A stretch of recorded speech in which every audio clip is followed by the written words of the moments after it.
আমি পশ্চিমবাংলার ট্যুরিস্টদের অনুরোধ করব, হিন্দু ট্যুরিস্টদের ডেমোগ্রাফি দেখে ট্যুর প্ল্যান করার জন্য। আল কায়দার লোক বাড়ির উপরে যদি টুইট করেছেন ধরা পড়েছে, সিবিআই তুলে নিয়ে গেছে। আমি ধন্যবাদ জানাবো।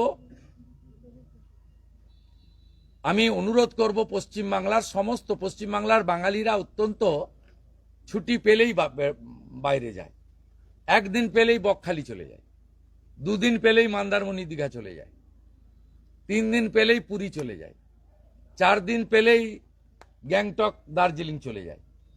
আমি বলবো ডেমোগ্রাফি দেখে দয়া করে যান, জীবনের অনেক মূল্য আছে। ডেমোগ্রাফি দেখে যেখানে হিন্দু সংখ্যা বেশি সেখানে যান। দয়া করে এই অনুরোধটা আমি করব, কারণ আই এম রিপ্রেজেন্টিং 2,33,27,000 পিপল।